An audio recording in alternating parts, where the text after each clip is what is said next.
Welcome to Resilience Unravelled.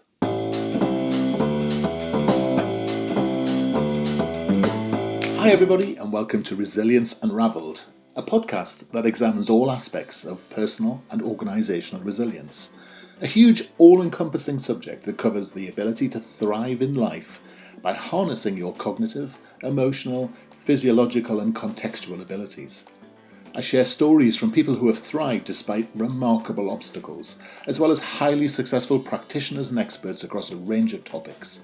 And this podcast introduces their amazing stories and expertise, as well as my own reflections, perspectives, strategies and tips, which come from my own synthesis of themes and trends from wider learning. You can go to qedod.com/extras to access offers, tools and resources, including free articles and ebooks. For those of you that would be interested in supporting our work and contributing more proactively, you can find our new Patreon page at patreon.com. Then search for Resilience Space Unravelled. So, let's get started. Enjoy the show. So today I'm talking to Andi Maratos.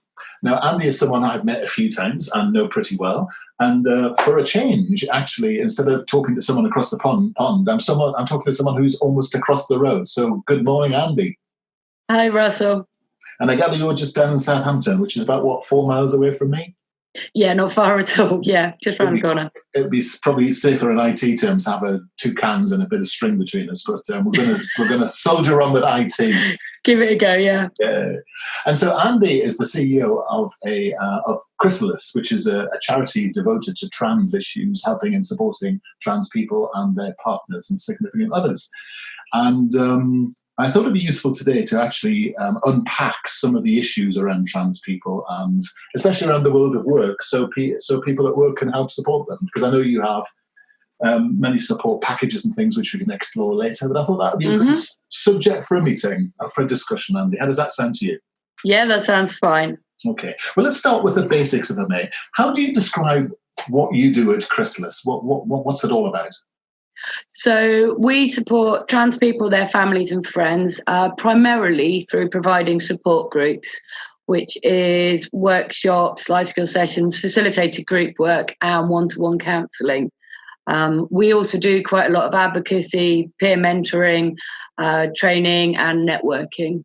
Okay, so it's great to have an expert on today in this subject, because obviously there's a lot in the media, especially the British and American media, about trans people and such like. So can we start from the real basics? Could you tell us the difference between a drag person, a cross-dresser or something along those lines, and a trans person? What's the difference between those things? So a trans person is someone who is incongruent in their gender identity. That's the WHO term, World Health Organization. And that means that their internal sense of gender identity isn't aligned with the gender they were assigned at birth. I would describe being trans as a moving away from that gender you were assigned at birth. Right. Whereas someone who's a cross-dresser or a drag person, they're absolutely fine quite often with their gender identity. They know who they are. They just like expressing or acting, performing in a different gender role. And I think some of the confusion for people is the difference between gender and sexual presentation in terms of physiology. Have you got a way of actually helping us understand that? So gender identity is something that's integral and it's who you are. Whereas your sexuality is who you like. They're two very separate things. And what about sort of sexual organs? So in other words, if you're a woman and you believe your gender is incorrect, it's possible to have the sexual organs of one person and the gender identity of another. Is that how it works? It's such a broad subject. I think to think of anything as so binary that, there is one perfect set of genitalia that looks one way and one perfect set that looks the other way, and everybody has to put in those two categories, is just such a misrepresentation of primary, secondary sexual characteristics. and how they interact with our endocrine system, with our brains and our chromosomes as well. So, yeah, I think it's just too simplistic. And so there are people who are defined, or the argument goes that if you're a woman, you have to have a certain set of sexual organs and such like, and that doesn't account for people who are intersex or, have had, don't have that physiology, don't they? So gender is a more useful way of thinking about. Absolutely, yeah. I think the gender you're assigned at birth is based on, well, you kind of look like one of that category, so we'll assign you that. Yeah. But yeah, certainly I think reducing gender or gender identity down to genitals is incredibly limiting. How many women do you know who don't have children? So to define people by their ownership of a womb and the ability of that womb to procreate, it's like, well, haven't we moved away from that? Haven't we been moving away from that for centuries to understand who people are? So, okay, that makes a lot of sense. So if we're thinking about gender, a lot of people talk about this idea that children should somehow know their gender, so somehow that they're able to choose their gender. Now I know I've met trans people who say that it's impossible. It's impossible. The fact that you're a girl and you like playing with trains does not mean for a time, or that you're a tomboy doesn't define your gender. People who are young innately know their gender's wrong. Is that true? Yeah, I think to describe it as choosing your gender is to imply that actually your gender identity is a choice, and it really isn't. It is exactly what you say. It's an innate sense of who you are, how you relate to the world, how you relate to your own body. Again, these things are driven by our experiences inside, outside, our endocrine system, our chromosomes, all sorts of stuff.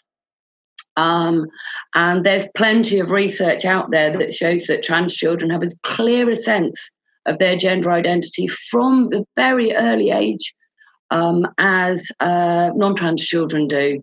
So there's a piece of research being done by the University of Washington at the moment. It's like a 20-year longitudinal study, which is already producing some really good information around that. Okay, so the sort of argument, I was a tomboy, I played with trains, is sort of a non-argument really, because actually that's just proof that you weren't trans in the first place. So, because you often see that used as an argument where children can't possibly know their gender. I think if you work with someone who's very clear about their gender identity, then that becomes a specious argument. It's important to separate gender expression from gender identity. One is how we convey who we are. The other one is our integral sense of self. So, if that makes sense. Just to unpack that a little bit more for me. So your gender identity, like I say, that is something that is formed from your very sense of self. It's something that's formed over your lifetime as you understand more about yourself. You find more aspects of who you are. We all do work on our identity as we grow up, as we develop. But we also look at how we express ourselves. So if you can if you can control how people see you, or influence how people see you, if you can explore aspects of who you innately are, so you like football, well, that's not going to be limited by your gender identity or indeed your genitals, that you are this person who likes football. Right. That's not a gendered construct, if that makes sense. Yeah, it does, totally. But it's a hard thing to get your head around, isn't it? Sometimes I think people try too hard to get their head around other people's experiences without trying to actually walk alongside that individual. I think one of the best ways of thinking about it is, don't imagine wanting to be the opposite gender. Imagine never being seen for the person you are. Mm. And I think that's a better way of trying to understand from a perspective where your gender identity is fine. Yeah, you may have a million other things going on, but your gender identity isn't one of them. To understand someone who has that incongruence, that misalignment, and particularly for someone where that alignment is so great as to cause them really significant distress and need support to fix. Okay, that makes sense. And I guess living a life where you are not being able to be yourself, not in terms of both in terms of expression and identity, it can be pretty rough. Yes, yeah. Constantly living behind masks, constantly trying to perform other people's expectations, or living in fear, trying to not let it out. Also, for some people, not realising that is what's driving all of the mental distress until the world comes crashing down. When we speak to many of the people who come to us for the first time, they describe reaching rock bottom, that it being transition or die, this has to happen because they've reached a point of no more options. They have tried everything else. They've tried to live in their assigned gender. They've tried to believe it's not real. Literally no one questions themselves as much as an individual trans person. Is this real? Am I real? Can I do this? And in terms of the way that people often live their lives, you often see stories of people who transition from being men to women, living almost an overtly masculine life with many children, often working in the armed services or sort of, seen as really sort of macho type roles. Is that a stereotype or a cliche, or is that actually true? So what, people who've lived very stereotypical gender roles before transition. Yeah, absolutely. That's not, none of this is the rule. You can certainly never say all trans people, but any more than you can say all humans. But certainly for a lot of people, for a huge variety of different reasons, may pick a very gendered, like an assigned gendered stereotypical role. So yeah, like you say, perhaps armed forces, or thinking about it the other way, throwing themselves into motherhood and trying to be the absolute perfect man or woman. Because if they can get it right, maybe then all of these feelings will subside, because maybe they're just doing it wrong. So yeah, there's certainly no one path. And there's a lot of noise in the media, and quite a lot of hysteria, really, especially since the way that we recognise gender legally has changed over the last couple of years, or the last few years. But actually, how many? I mean, I know it's an impossible question, but roughly how many people are we talking about in terms of maybe, say, the UK population that could or are officially trans, as it were? So there are figures thrown around from between 0.5 to maybe 2 to 5%, but I think we have no idea because we've never surveyed, and I don't know whether you're aware, but the 2021 census has got 2 voluntary questions on it for the first time ever. One is about your gender identity, and one is about your sexual identity. Right. Or your sexuality. And so for the first time, we will have a better idea. I think it's important to recognise that the census is still filled out by the head of household. So if you're trans, you may not be out to your family, or you may be out to your family, but they refuse to accept it. So it will still be underreported, but I think we will come closer to an idea of how many people there are. Well, I mean, if you think about, even if you take the midpoint between your two figures, 1.5% of 60 million people, that's quite a lot of people in the UK, isn't it? It's enough people to actually want to care. Yeah. And to want to fix it, but it is also very much still, a tiny minority compared to wider society. So, and I think what we'll find is that there's an awful lot more non-binary trans people. I know that's a word that's very much come to the fore recently. When the government did their LGBT survey back in 2016, they realised that non-binary identities were much more prevalent than anybody considered. And I think that's actually a really important space to allow to develop and to exist. This space where actually you don't have to be going from A to B or B to A. Like I say, transition is that move away from what you were assigned. So we often hear this word sort of bandied around. There's two words, aren't there? Gender fluid and non-binary. I mean, what does that really mean? So the binary is the male and female as we used to conceive. So very much the stereotypical roles, the Western idea of men do this, women do that. These are men, these are women. We started talking right at the beginning, and you said about genitals, and I think that's probably the clearest. Yeah. People that fit into this category and that category. But we know that genitals don't define gender identity. They may align, and typically do align, but they don't define it.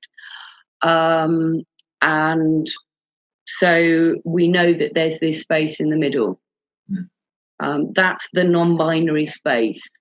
Now, for some people, gender identity may be more fluid. So for me, it depends on who I'm with, how I'm responding, lots of other things that are going on for me. Sometimes my more femme aspects will come forward, or I wouldn't say they're particularly strong, and other times much more masculine.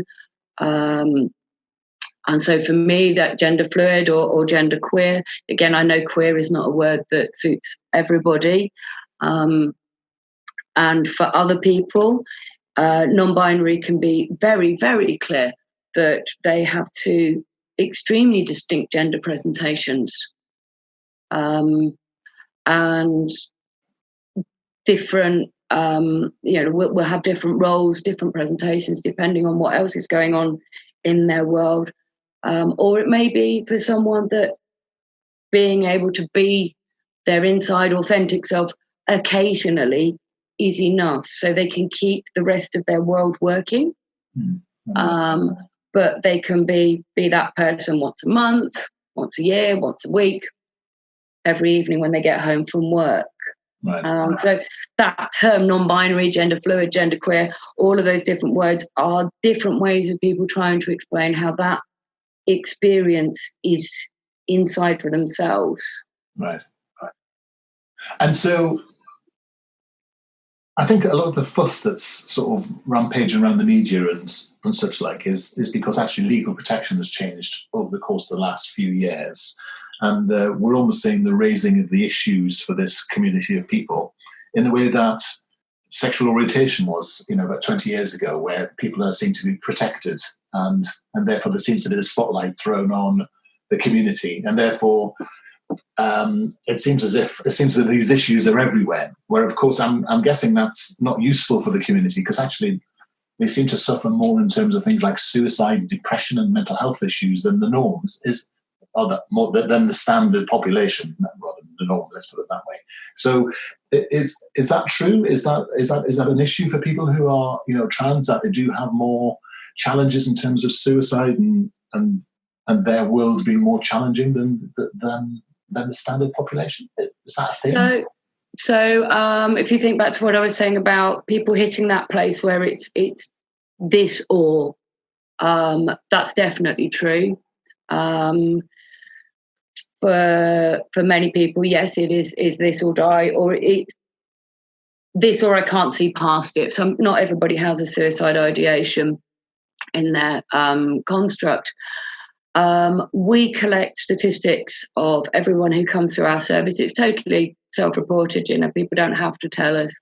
And the last 12 months, over 70% of the people who came through our service said that being trans had a significant negative impact on their mental health. Over 36% had attempted suicide, and well over 40% were active self-harmers. So yes, it's real. And the more it becomes, or the more society appears to not accept, the harder it becomes to accept yourself. Yes. To live through those days when everything is just not right. Whereas, there's so much out there that says, if people are supported, if people are accepted, then, it all goes away, because being trans is not a predicator for poor mental health. No. Lack of acceptance, judgment, discrimination, hate crime. That's what makes you feel awful about something that is simply an aspect of human diversity. Yes.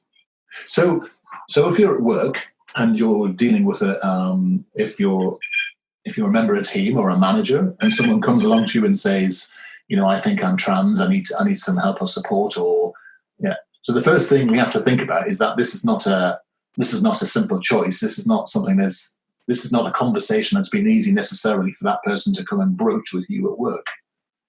No, not at all. What's the least or most useful way of being able to support that person, or be able to respond to that initial sort of approach? Ask them what they want. How can I help? Is it just that you want me to listen, or is it that you want some practical support? I think it's also at some point would be important to find out if they sought any other support. If they wanted to, have they been able to talk to their partner, things like that. And the really key thing is to discuss confidentiality, because if somebody's trusted you with this information, they need to be able to trust that they have absolute control over where it goes next. Yeah. So let's say they're working in an office environment. They come and say, "I'd like, this is what I've finally realised. I need some help and support. I want to live this new life." Mm-hmm. Does an organisation have to do something about this, or can they say, "Well, actually, that's all very lovely, but we're not interested, so there's the door"? I mean, what's possible? No. There's plenty of legal protections. In the same way as if you went to your boss and said, I need some support because I've got a specific medical condition, or I'm pregnant, or or whatever. So under the Equality Act 2010, there is rather a lot of support for trans people. So duty of care is that we need to support and work with these people. Mm-hmm. And so the first question is, so what can I do to help? And is it genuinely as simple as that? I mean, what happens about the contentious subject of toilets and such like? Because that's often a big issue that seems to exercise people's minds. What's a pragmatic solution around that? De-escalate it, quite frankly. Long before anybody in your company comes to you and says, "Oh, I would like to talk to you about being trans or transitioning at work," get some gender-neutral toilets in. Yeah. I'm fairly certain that every time people have been on an aeroplane, the toilets are gender neutral. Most people's bathrooms at home tend to be gender neutral. It's just no big deal. We go into bathrooms to go to the lavatory. That's why we need to use them. We might go in and look in a mirror. They're always quite useful. It can be nice to have them in all toilets. We might go in to take care of some medical or clinical needs, so we maybe need to change a dressing. These are private things that you do in private spaces. Yeah, and so that's my biggest piece of advice. Just make it a non-issue. Yeah, and I think that's the sort of a theme I'm picking up here. It's a sort of so what. So someone's decided to change their gender. I mean, well, so what? In this day and age, why should that be an issue, really? Because actually, if you support, and actually, we've had a couple of trans people on here, and the key thing they've said is if the organisation supports them, they become the most fiercely loyal and particularly productive sort of member of the workforce, don't they? Absolutely, yeah. I mean, being your authentic self, being out at work is, I think it's Stonewall that did that research. It's a 20% increase because you're not hiding this anymore. You're not leaving work and standing on the mat by your car and getting changed into your stuff so that you can drive home your authentic self just for a half an hour. You're not hiding it. You're not fearful of going out in your hometown because people might see you. You can go to a work, you can talk about your partner at work freely, all of these things that just everybody else kind of takes for granted. Yeah. And I think that the important thing there is this is not a choice. Yeah. The only choice is what you do about it. So, and for a lot of people, you are driven to the point where there is no choice even then. It's this or die. Yeah. So, like I say, nobody's going to have got to this point without a huge amount of soul searching. I think one of the things to think about here is that if you don't have a welcoming employee culture, there's usually an impact in the way that you actually deal with customers as well, because that mindset leaks through into the way that you trade. So the better your internal culture, the more accepting and willing you are externally, because your customer base can be as diverse as you like then, can't it? Yeah. Toxic work cultures are harmful for everybody. So, bants in the office that shut down a member of the team because they don't feel like they can join in, don't feel like they're worthy of anything. How productive is that team member, regardless of what the topic being discussed, whether it's race or gender or anything? And the thing to bear in mind with the trans people who have survived to this moment, to the point of talking to you openly about it, is they must have extraordinary levels of resilience, because actually they're bouncing back every single day, if they're not living that authentic self. So that really is a sign of someone whose potential can be, it's a trite word to say, released or unleashed, but it's true, isn't it? Absolutely. But I think also there's that when somebody's come to you, that resilience may be very fragile. They may have come to you because they do need your help. They may need to speak to you as a colleague, as a friend, or simply because you are the HR director and you need to clean some obstructions out of the way. Yeah. But it's everybody's going to be individual. But that resilience will grow. The more you're respected, the more you're able to be yourself. The more people don't assume that you're going to do X, Y, and Z. Yeah. That's another thing, thinking that transition is a social thing. There may be other things that you do, but first and foremost, it's a social thing, and it's getting that social acceptance. Yeah. That is really important. And the point actually is someone comes and talks to you, that's an enormous sign of trust. And it's different for the HR department, where you're right, however wonderful and lovely we all think we are as human beings, there are those amongst us who are actually quite prejudiced about anyone who's different. And therefore, HR are a useful ally in terms of clearing those social obstacles. So do you think part of this and part of the transition plan would be to definitely talk to HR if such a thing exists in your organisation? Oh, yeah, I think certainly that it's worth it. I mean, you're going to need things like a new email. Well, you may not everybody changes their name even, but, new email address, new ID badge, that kind of thing. There may be, for some people, they want a coming out at work plan. For other people, it would just be, look, I just want to come in tomorrow like this, and I kind of want it all just okay. Yeah. Some people it's slow. Interesting. So you mentioned earlier that you support trans people and their partners and such like, but I know you do some work around helping organisations deal with these sorts of things. So talk to me a bit about that. So, as an organisation, we've been around since 2005. So, we've gained quite a lot of experience in what it is to be trans and the challenges that people overcome. So, what I would say is Chrysalis can educate you in that experience of being trans. So, we offer training for sort of high-end staff, so like an hour just to talk about what it is and the headline facts. But for front-facing staff, so maybe care workers, support workers, people who are working more directly with trans people, counsellors, whatnot, we can offer a 3-hour training course, which is very much about understanding that experience, just to make people allies, really, or help people become more informed allies. Yes. Yeah, fascinating. And so if people would like to find out more, Andi, how would they find you, or how would they find Chrysalis?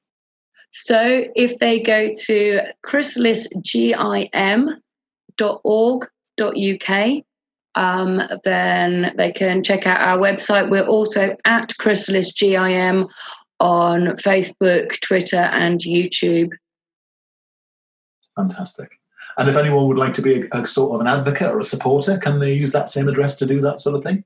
Absolutely, yes. We're always looking for allies and volunteers. Anybody who wants to get involved. So that's how everybody survives. Yes. Because they've got allies. Yes. And I think I'm quite inspired by the fact actually you're treating it as being a very normal thing, and the absence of drama and the way you describe it, things I think is in stark relief to what's going on out there. So perhaps we need more people like you, Andi, in the world who are sort of just all, making it sound a little bit more normal, a little less exciting, a little less special or dramatic. Yeah. You say that. I mean, finding yourself, being your authentic self is the most amazing thing anybody can ever do. Yeah. But it's a personal thing. Very true. Andi, it's been a delight to talk to you today. Thank you so much for spending time with us. Thank you. You take care. And you. Hi everybody, I hope you found that episode useful and interesting. Feedback is always welcomed, and if you are in the mood to subscribe to us or even leave a comment on iTunes or Stitcher, that would be amazing. If you want to suggest ideas or even people you would like me to interview, then reach out to us at qedod.com/contact. As I said earlier, you can go to qedod.com/podcasts for show notes or follow the links. And you can go to qedod.com/extras to access offers, tools and resources, including free articles and ebooks. For those of you that would be interested in supporting our work and contributing more proactively, you can find our new Patreon page at patreon.com. Then search for Resilience Unravelled. I look forward to being in your ear next time around. Take care.